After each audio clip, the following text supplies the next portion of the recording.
kugu wareysa walaal muuqaalka leh noo saar channelka Halabuur Soomaalida ku cusub tahay subscribe noo saar aad iyo aad ay u mahadsantahay kusoo dhawaada qaybtii 8aad ee horarka taxanada noo ahaa ee Brian Beno Socday aniga aad ayaan u murugeysnaa habeenkaasna waxaa isku soo dhacnay ninkeygii aniga meeshaas ayaan ku nasanayay runtii waxaan qabtan waan waayay aad iyo aad ayaan u daalsanaa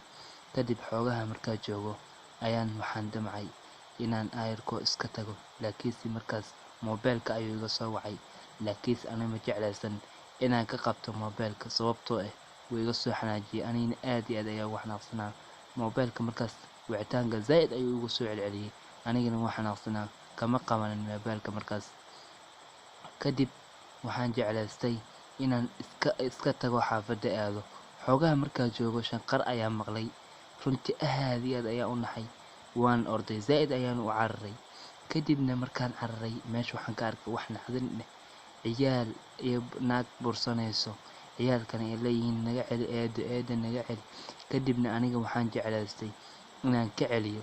kadibna waxaan u dhigay daban oo waxaan ku shubay sinseeri ayaan ku xiray meel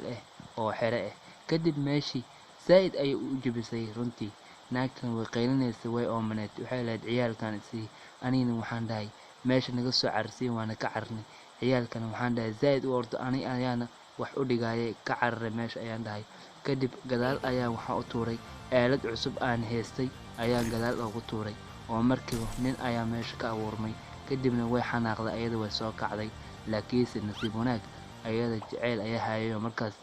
loof ayaa ka kacay waxay aragtay ninkii oo meesha taagan waxay mooday nin dahab oo boqortooyo ayay mooday kadibna ayada zaid ay u faraxday markaas kadib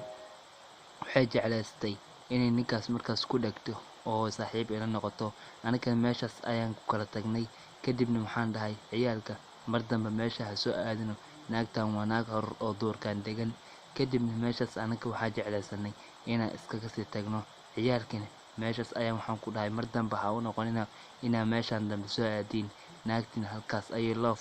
ugu bixisay sheekooyinka dambe ee noo haray halkan ayay kasii bilaaban doonaan